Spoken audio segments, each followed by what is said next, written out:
This is Chris Carlson, and welcome to the Boulder Banking Podcast.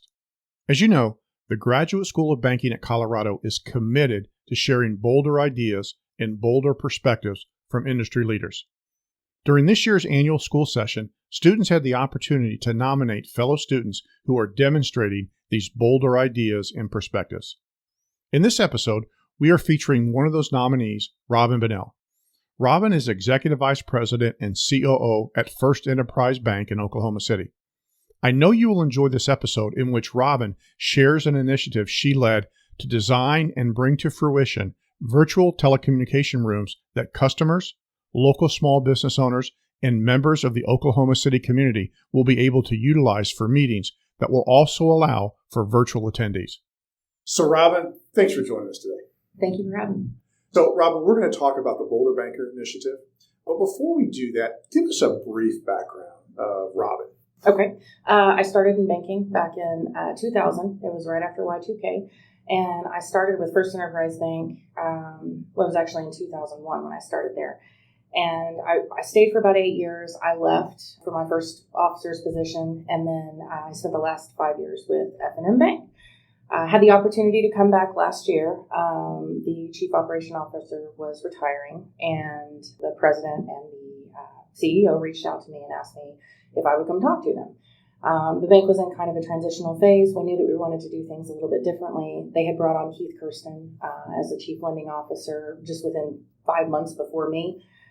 There was a direction shift that was happening, and I got really excited about coming back and being a part of it. So I'm back at First Enterprise Bank after, too many years, and it dates me.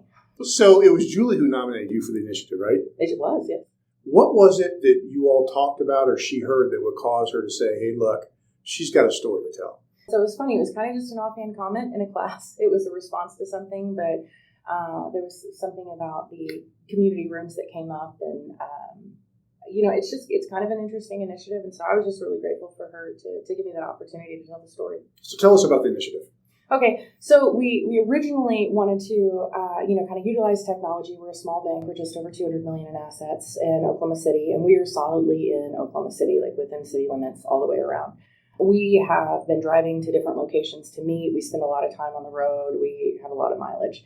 And as the pandemic kind of came to an end, we were late adopters of some of the technology teams and kind of incorporating webcams and different types of things that would make it easier for us to get together. And then we started having like branch managers meetings like that and kind of utilizing technology to prevent us from, everybody got short-staffed and everybody's trying to cover. So it was really hard to make it to a location with all the drive time. But we realized we could meet for 15 minutes, before the branches opened virtually.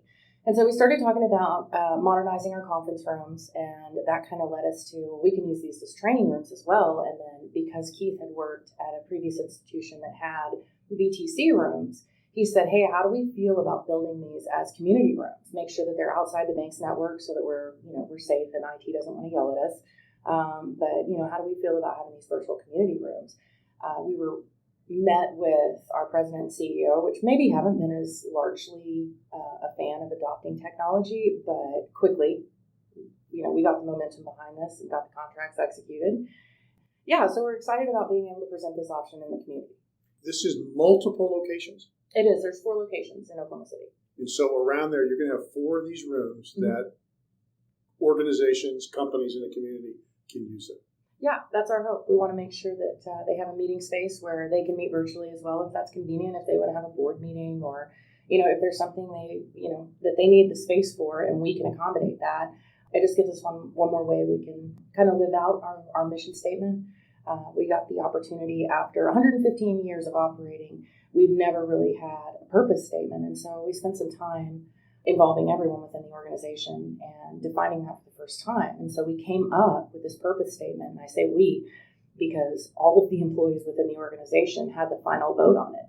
And it was to build meaningful relationships as we invest in our communities. And so this kind of was a multi-purpose thing where we could have these conference rooms, to build those relationships with our customers and maybe people that don't know us as well, just because we're in the community, and, also reinvest.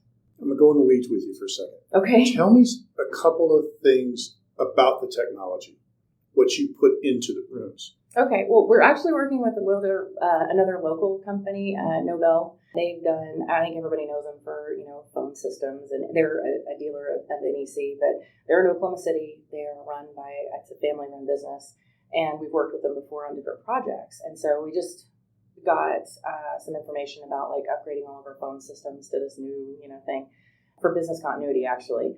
And Tom Henson is the guy who always works with us, and he mentioned, he's like, we've got this guy in the office, Jonathan, that can, put out a bid, and we got 3 different bids from companies, reputable companies in the city and that are nationwide, to bid these projects. And Nobel came in with a solution, and Jonathan had identified Logitech and ClickShare. They combine their technology because it just works well together. It's what people would generally want. And the solution we came back with was so close to exactly what we needed. It was, my CEO says, we don't need Star Wars in here.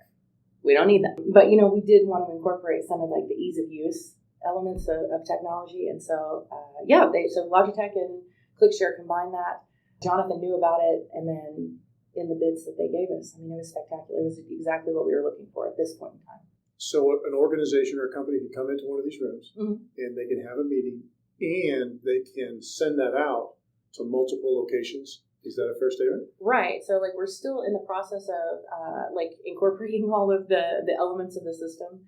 And there's a little bit of construction that we're working on. But yeah, ideally, we will be able to have companies or businesses come in and be able to utilize the technology. Keith worked with it before, and of course, Jonathan recommended it. We've watched demos and we've gone through all the process. We're just really excited about the opportunity. As I sit here and think about it, there's so many smaller organizations and or companies that don't have these types of facilities, and they desperately need them, but there's probably a big financial hurdle to overcome, and yet you're going to offer this for free to these people?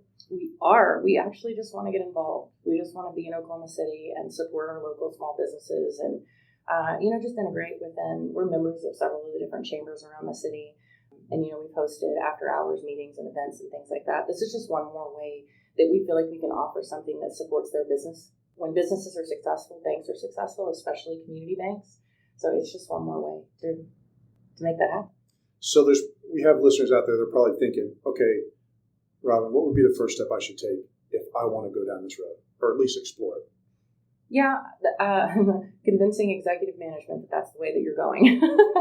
So the buy-in is really important because some of the numbers that we got back on the bids, they incorporated technology where there were microphones in the ceiling, and there were, we were observing how many glass walls do you have versus paneling, or what is the sound going to be like if somebody's typing in the room? Is the clicking going to drive you nuts?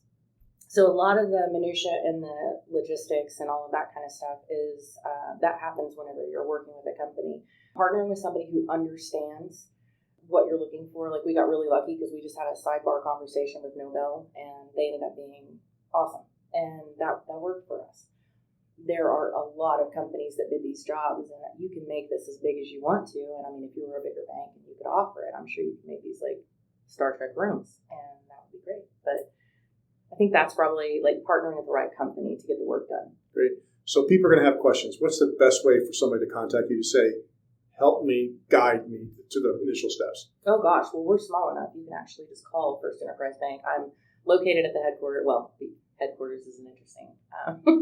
I'm where all the operations are. We're at Southwest 44th and Pennsylvania Avenue. What's the phone number they reach it? So it's 405-681-0771. That's our customer service line. We don't have fancy automation or anything. And they can get a hold of you. Yeah, absolutely. Well, Robin, I know you're busy here on campus. Thanks for taking time. I appreciate you. Thank you.